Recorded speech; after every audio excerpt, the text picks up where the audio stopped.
Welcome back. You know, this is actually a problem we're talking about. It's called Giardia. Joining us this morning is Dr. Tony Kremer and Little China. Welcome back, Tony. Hi there. We appreciate you coming back and bringing such a cute little prop with you.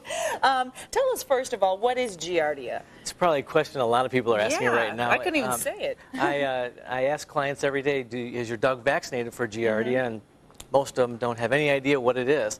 Hopefully we can clear that up today. China's here in her little raincoat because it's 10 degrees outside and it just looks cute. Giardia is a parasite that dogs pick up when the warmer season gets here and things are more wet. It's from them drinking dirty water or licking their feet after they walk through puddles and wet grass, that type of thing. So it causes diarrhea.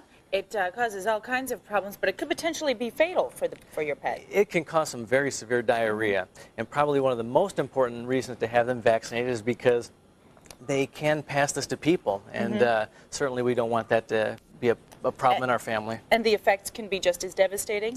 Well, yeah, it's the same type of gastrointestinal disease. So in terms of its spreading, you mentioned puddles, for example, is probably the most common? Well, it comes from standing water. The Giardia bug lives in wet areas, so if there's puddles sitting around, or if, again, dogs will do that. They'll clean themselves after they go outside and that, and that would probably be one of the most common ways of it being passed on. So most typically, I guess it's spread, we were reading up on this, it's spread from pet to human, but you said it could go both ways. It sure could. It is again, it is a protozoan bug that, that can basically get into our system, and once it does that, it sets up shop, and again, pretty bad gastroenteritis. So what about treatment for this? Is it a pill? Is it a certain type of food? Exactly. It is a treatable disease. It's very difficult for veterinarians to diagnose it, and sometimes difficult to treat, but there are medications for it if a dog actually gets it, and if they show signs of illness like that, they should see a veterinarian right away. And it's not even diagnosed in about 15 to 30% of...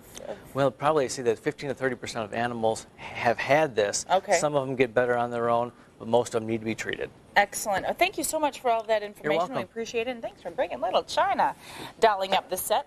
If you have any questions about this pet segment, or any other pet segment, here's the number to call. It's 630-325-1231. Dr. Tony Kremer and Cute Little China, thanks for joining us once again. We'll see you again soon. Thanks for having us. Okay.